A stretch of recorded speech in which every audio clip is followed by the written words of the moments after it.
She booked this whole place for 100 guests. Open the gate right now. That's what she screamed, while shaking the metal bars like she owned them. I didn't move. The gravel road behind her was full of cars. Fancy SUVs, loud music, balloons tied to mirrors. A big white banner hanging between two trees that said, "Welcome to Jessica's Luxury Forest Retreat, Jessica," also known as HOA Karen.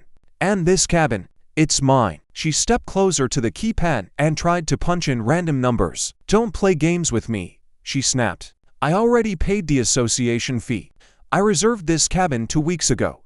I leaned against the wooden post and kept my voice calm. "This land isn't under the HOA." Her smile dropped for half a second, then came back stronger. "Everything in this area is under HOA control. I'm the president. I decide what gets rented." The people behind her started whispering. Some looked confused. Others looked annoyed. One guy walked up to the gate and said, "Ma'am, my wife paid you $300 for this event." I watched her carefully. She didn't look at him. She looked at me. And that's when I knew. She wasn't confused. She was bluffing. "You think you can embarrass me in front of my guests?" she said softly. "Open it. Now." The thing is, I bought this forest cabin 3 years ago after I left the service. I don't talk about it much. People in town just see me as the quiet guy who lives near the lake. They don't know why I chose this place. They don't know who still visits sometimes. And they definitely don't know what's buried in the paperwork inside my safe. "I'm not opening anything," I said. She pulled out her phone and made a dramatic call. "Yes, officer? I need assistance. The property manager is refusing lawful access to reserved HOA property." Property manager. I almost laughed. 10 minutes later, 2 patrol cars rolled up the dirt road. The guests stepped back like this was a show. Karen crossed her arms and pointed at me. "He's trespassing on community property and blocking a scheduled event." One of the officers looked at the wooden sign beside the gate. It clearly read, "Private land. Nitrogen monoxide, HOA Authority. Owned by Riverstone Holdings LLC." He looked at her. "Ma'am, this sign says." "She put that up illegally." Karen cut him off. "He doesn't own this. I approved the rental myself." The second officer turned to me. "Sir, do you have proof of ownership?" I didn't answer right away.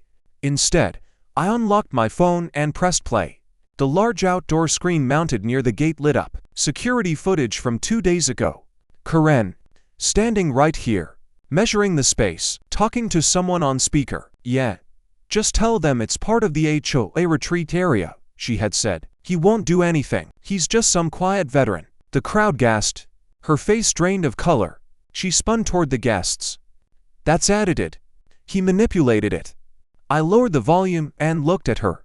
"You were never supposed to use my land." The first officer cleared his throat. "Ma'am, did you collect money for this event?" The man from earlier stepped forward again. "Yes," she said. She had full authority. Now the whispers turned louder. Someone started recording. Karen's voice changed, softer, nervous. "There's been a misunderstanding." "No," I said quietly. "There hasn't." She tried one more move. "You can't prove you own this," she snapped. That's when I reached into my truck and pulled out a simple black folder. Inside it, not just the D, but something else. The officer's eyes shifted when he saw the top page. He looked at me differently after that. Respectfully, he looked back at her. And his tone changed too. "Ma'am," he said slowly, "you might want to step aside." Karen blinked. "Why?" The officer didn't answer her directly. Instead, he asked me, "Sir, are you planning to press charges?" The entire road went silent. Even the birds felt quiet. Karen laughed nervously. "Charges? For what?" "I organized a community event." I closed the folder gently. "For fraud," I said, "and impersonating property authority." Her mouth opened, but no words came out. The second officer turned to her guests. "If you paid this woman for access to this property, I suggest you gather your receipts." And just like that, the party energy was gone. But here's what she didn't know. This wasn't just some cabin in the woods. This place was protected under a special conservation agreement, signed by someone much higher than an HOA president, someone who would not be happy about unauthorized events, especially loud ones. Karen thought she picked the quiet guy. She picked the wrong land. And the day wasn't even halfway over yet. Karen's smile didn't fully disappear, but it cracked. "You're overreacting," she said. trying to steady her voice. "This is a simple booking issue. Let's not turn it into something ugly." One of the guests stepped forward. "You told us this was a private lakeside luxury event. You charge extra for exclusive access." She shot him a look like he had betrayed her. I stayed calm. "Officer, before this goes further, there's something else." The first officer nodded at me. "Go ahead." I pointed toward the small wooden post beside the gate. Most people thought it was just decoration. It wasn't. "Scan that QR code," I said. The officer did. His expression changed immediately. He looked at his partner, then back at me. "Ma'am," he said slowly to Karen, "this property is under federal conservation protection." Her face stiffened. "What does that even mean?" "It means," I answered quietly, "this land cannot be used for commercial gatherings without direct federal clearance." The officer added, "And it's monitored." Karen laughed. "But it sounded forced." "Monitored? By who?" "To squirrels." I didn't smile. "By the same department that approved the deed transfer." The second officer stepped away and made a call. Not dramatic, not loud, just professional. Karen's guests were now fully confused. Some were checking their phones. Some were whispering about refunds. One woman walked up to Karen. "You promised catering. Music permits, everything." Karen snapped back. "I handled it." "No," I said calmly, "you didn't." Her eyes locked on mine. There was anger there, but also fear. "You think you're special because you bought a cabin," she said under her breath. "You think that sign scares me?" I stepped closer to the gate, just enough so she could hear me clearly. "I didn't buy this cabin for parties," I said. "I bought it for privacy." She scoffed. "From what? Neighbors?" I didn't answer. Instead, I pressed another button on my phone. The camera angle switched. Footage from this morning. Karen's assistant, a man in a blue polo, placing temporary HOA reserved signs along my fence line at 6:12 a.m. The timestamp was clear. The officer saw it too. "That's tampering with posted private property," he said quietly. Karen's assistant, who had been standing near the back of the crowd, suddenly tried to slip away toward his car. "Sir," the second officer called out sharply, "stay where you are." The mood shifted again. Now it wasn't just awkward, it was serious. Karen turned to me, her voice low and sharp. "You set this up." I tilted my head slightly. "You walked into it." Her confidence started to crumble. "You're just some ex-military guy hiding in the woods. You don't scare me." The first officer looked at her. "Man, you might want to stop talking." That's when the call came back through the second officer's radio. He listened, nodded, then looked directly at Karen. "Dispatch confirms this. Property falls under the river. Conservation Security Program." Silence. One of the guests whispered, "What's that?" I answered calmly, "It means certain gatherings require clearance due to environmental and security agreements." Karen shook her head. "Security? It's a lake cabin." The officer's tone turned firm. "And unauthorized commercial activity here can trigger federal penalties." Now the guests weren't whispering. They were angry. "You told us it was fully approved. Where's our money? Is this even legal?" Karen backed up a step. Then another. Her perfect posture was gone. "You're blowing this out of proportion," she said. "We can just reschedule somewhere else." "That's not the issue," I said. She looked at me again. "Then what is?" I held her gaze. "The issue is you forged authority over land you don't own." Her breathing got faster. "And you collected money using that claim." The second officer turned to the guests. "If you believe you were misled, you may file a fraud complaint." Several phones went up immediately. Karen's voice cracked. "You can't do this to me. I'm HOA president." The first officer responded calmly, "Not here." And then came the twist she didn't expect. A black SUV slowly turned onto the gravel road behind the patrol cars.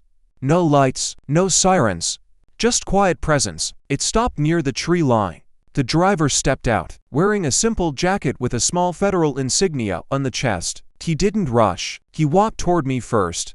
"Everything under control?" he asked calmly. "Yes, sir," I replied. Karen stared at him. "Who is that?" The officer answered before I could. "Ma'am, this property reports to his department." Her face went pale. The man from the SUV glanced at the banner tied between the trees, then at the parked cars, then at Karen. "Who authorized this event?" he asked. Karen opened her mouth, but nothing came out, and that was the moment she realized. This wasn't just a cabin in the woods. And I wasn't just a quiet veteran. And this wasn't her neighborhood anymore. The man from the SUV didn't raise his voice. He didn't need to. Who authorized this event? He repeated, calm but firm. Karen swallowed. I did. As HOA president. He looked at the wooden sign again, then at the gate, then at me. This property is not under any homeowners association, he said. It's registered under a federal conservation agreement tied to Riverstone Holdings. Her head snapped toward me. You said you just own the cabin. I said I owned the land. I replied. There's a difference. The guests were no longer quiet. One man in a gray suit stepped forward. Are we part of something illegal right now? The federal officer answered him directly. If you were invited under false claims, you're witnesses, not suspects. That changed everything. Phones that were recording for gossip were now recording for evidence. Karen tried to regain control. This is ridiculous. It's just a venue misunderstanding. The officer from the SUV looked at her carefully. Ma'am, did you collect money under the claim that you had authority to lease protected land? Her lips pressed together. That's not how she explained it to us. A woman shouted from the back. She said she personally secured the contract. Karen's assistant, still frozen near his car, looked like he wanted to disappear. I could see her mind racing. She was trying to find one clean lie to hold everything together. There must be a paperwork error, she said finally. Maybe the boundaries were unclear. I shook my head. They were very clear. I reached into the black folder again and handed the top document to the federal officer. He didn't even need to read the whole thing. He knew what it was. The seal at the bottom said, enough. The conservation agreement wasn't just about trees and water. It was about privacy, and restricted access, and scheduled private gatherings that weren't public events. Karen didn't know that, because Karen never asked. She assumed, and she sold that assumption. The federal officer turned to her. This land is monitored due to previous security use. That word hit her. Security, she repeated. I stayed quiet. One of the local officers stepped closer to me. Sir, are you requesting formal charges? I looked at the guests first. Families, couples, kids holding balloons that now felt awkward. Then I looked at Karen. She wasn't yelling anymore. She looked small, but not sorry, just scared of losing control. Yes, I said calmly. I am. Her eyes widened. You can't ruin my life over this. You tried to ruin my property rights, I answered. That lie made the crowd murmur. The federal officer stepped forward. Ma'am, please step away from the gate. She didn't move. He didn't repeat himself. The second local officer gently took her arm. Let's talk by the patrol car. She pulled back slightly. I didn't break into anything. You placed unauthorized signage, he said, collected funds under false authority, and ignored posted restrictions. Her assistant finally spoke. She told me it was approved. All heads turned to him. She glared at him like he had just betrayed her. You were paid to help, she snapped. He looked down. I just printed what you sent me. The guests began demanding refunds openly now. Venmo me back right now. You said we had exclusive lake access. My kids skipped a tournament for this. The federal officer looked at me again. There's one more issue. I nodded. The drones? He gave a small nod back. Karen looked confused. What drones? Right on cue. A soft buzzing sound moved above the trees. Small black devices hovered quietly near the lake area. Environmental monitoring units, the officer said.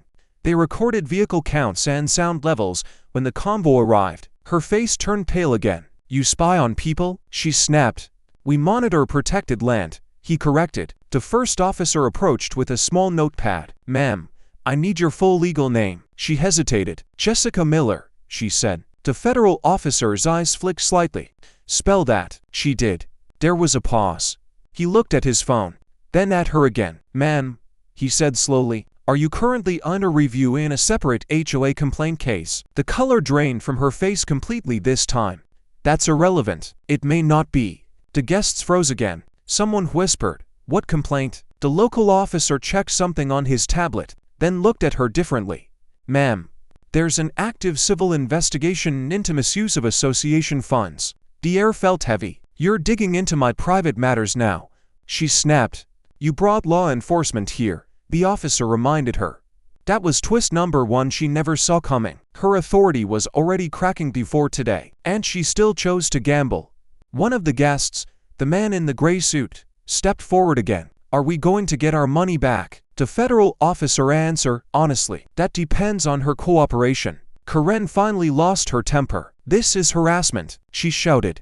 You're all working together to humiliate me. I looked at her calmly. You did that yourself. That line hit harder than yelling ever could. The officer gently guided her toward the patrol car. She wasn't cuffed yet, but the shift was clear.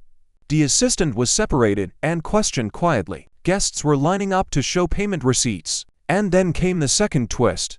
A black sedan pulled up slowly behind the federal SUV. I didn't expect that one either. The window rolled down. A familiar voice called out, "Is this about the land again?" It was Mr. Donnelly, former county commissioner, and one of the original signers of the conservation agreement. He stepped out slowly, leaning on his cane.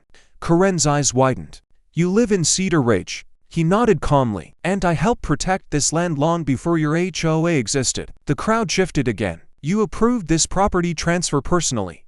One guest asked him. "Yes," he replied. "After special service use ended." Karen looked at me. "Service use?" I held her gaze. "This place wasn't always a quiet cabin." Mr. Donnelly spoke again. "It hosted recovery programs for returning military units. Quiet ones. No publicity." The guests grew silent. Karen's mouth moved but no sound came. "You tried to turn it into a birthday party venue," I said quietly. The federal officer added, "without clearance." Mr. Donnelly looked disappointed more than angry. "Jessica, you never once contacted the county office." She looked defeated now, but still defiant. "You don't own the whole forest," she muttered. "No." I agreed. "Just this protected section." The assistant finally spoke up again. "She told us the HOA was expanding authority." The local officer wrote that down. "Expanding how?" he asked. She said, "Unclaimed parcels automatically fall under association control if not challenged." That made the federal officer raise an eyebrow. "That is not how federal property agreements work," he said firmly. Karen's voice dropped low. "It would have worked if he just stayed quiet." That line echoed. The guests heard it. The officers heard it. And I heard it. "So this was about power," I said. She didn't deny it. The first officer approached me once more. "Sir, based on evidence provided, we can proceed with fraud documentation and unlawful representation." I nodded once. "Do it." Karen finally broke. "You're destroying my reputation," she cried. "No," Mr. Donnelly said softly. "You did that when you lie." The cuffs came out. Not dramatic. Not violent. Just official. When they clicked around her wrists, the entire mood shifted. Phones weren't recording gossip anymore. They were recording consequences. As she was guided toward the patrol car, she looked at me one last time. "You think this makes you powerful?" she whispered. I answered quietly, "No. It just means the gate stays closed." That became the line people repeated later. The gate stays closed. But the story wasn't done yet. Because when the officers opened her phone for evidence review, they found something bigger. A draft email, scheduled to send tonight, announcing that the HOA had officially acquired lakeside expansion property. My property. She wasn't just planning one party. She was planning a takeover. And if today hadn't happened, she might have convinced half the neighborhood it was true. The federal officer showed me the screen. "You stopped something bigger than a fake event," he said. I looked at the lake. Calm. Still. Protected. "I know," I replied. The guests slowly left, some apologizing to me. One father shook my hand. "Thank you for standing your ground." The federal officer showed me the screen. "You stopped something bigger than a fake event," he said. I looked at the lake. Calm. Still. Protected. "I know," I replied. The guests slowly left, some apologizing to me. One father shook my hand. "Thank you for standing your ground."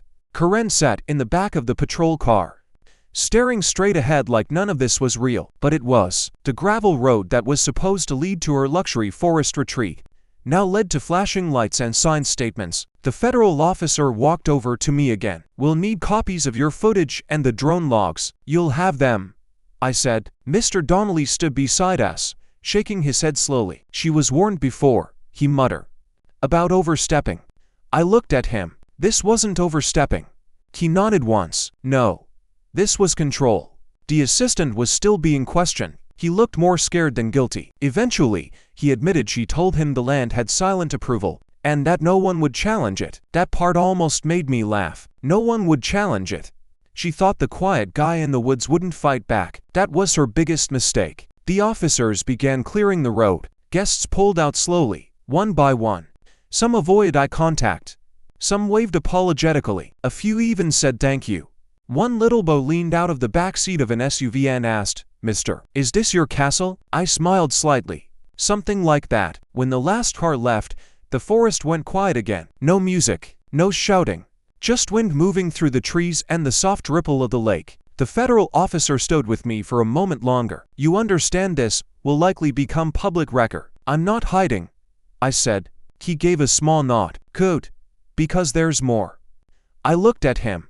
While reviewing her phone, we found communication with a private event company. She was negotiating multiple bookings here: weddings, corporate retreats, political fundraisers. I exhaled slowly. She was building a business on land she didn't own. "Yes," he said, "and she already collected deposits for 2 future events." That hit harder than the birthday party. This wasn't just ego, it was a plan. Mr. Donnelly sighed. She wanted to expand HOA authority, increase fees, show the neighborhood she could secure assets by stealing them. I said quietly. The officer gave me a long look. "You may be called to testify." "I will." He extended his hand. We shook, and just like that, the federal SUV pulled away. The local patrol cars followed. Karen was gone, but the story wasn't, because by evening, Cedar Ridge was buzzing. Social media posts spread fast. Videos of her shouting at the gate. Clips of the sign that clearly read nitrogen monoxide, HOA authority. And the moment the cuffs clicked, the viral line was already everywhere. "The gate stays closed." Neighbors who had once defended her started sharing old complaints, fines that didn't make sense, threat letters about paint colors that didn't violate any rules, selective enforcement, targeting certain families. It was like a crack had opened, and everything hidden started leaking out. By the next morning, 3 board members resigned. They claimed they had no knowledge of her independent decisions. But screenshots told a different story. She had been pushing them for months to approve land acquisition strategies. Most of them ignored her. One supported her quietly. That board member, he stepped down before noon. And then came the final twist. 2 days later, I received a certified letter. Not from the HOA, from the county. Inside was a notice. Due to the fraud investigation and misuse of association authority, the HOA's leadership was under formal review. All enforcement actions were temporarily suspended, fines frozen, pending cases paused. The neighborhood group chat exploded. People who had been afraid to speak were suddenly loud. Families who pay unfair penalties started demanding refunds. One veteran down the road messaged me privately. "She tried to fine me for flying my service flag," he wrote, "said it wasn't aesthetic." That message stayed with me, because that's what this was really about. Not a birthday party, not a cabin. Power. She believed a title gave her ownership over people, over land, over choices. But land doesn't answer to titles. It answers to truth. A week later, I went down to the lake at sunset. No cameras, no officers, just quiet water. Mr. Donnelly joined me again, walking slowly with his cane. "You didn't have to press charges," he said. "Yes, I did." He studied me for a moment. "You're not the type who enjoys this." "No," I admitted. "But I don't ignore it either." He nodded. "You know she claimed in her statement that you humiliated her." I looked at the reflection of the trees in the water. "I shut a gate," I said calmly. "She humiliated herself." He chuckled softly. Then he got serious. "You protected more than your cabin." I knew what he meant. Since the story broke, something changed in Cedar Ridge. People stopped whispering. They started reading bylaws, attending meetings, asking questions. The new interim HOA board announced open transparency sessions, and guess what they removed first? The so-called expansion clause Karen tried to invent. It never legally existed. She made it up. The investigation into her finances revealed missing funds, event deposits, special community improvement fees, even landscaping contracts tied to her cousin's company. By the time formal charges were filed, it wasn't just fraud. It was embezzlement and impersonation of authority. When she appeared in court, there were no balloons, no banner, no cheering crowd, just paperwork and consequences. She avoided jail with a plea deal, but she lost her position permanently. Heavy fines, restitution payments, public record. Her name no longer carried power. It carried warning. And me. I went back to my quiet routine. Morning coffee on the porch. Occasional visitors who actually had permission. And that gate, still closed. But here's the part nobody expected. A month after everything settled, the HOA sent me an official letter. Not a demand. An apology, signed by the new board. They acknowledged my land was independent, protected, respected. They requested a meeting not to control it, but to coordinate boundaries clearly to prevent future conflict. That was the right move, so I agreed. We met at the edge of the property. No drama, no shouting, just paperwork and honesty. And when the meeting ended, one of the board members said something that stuck with me.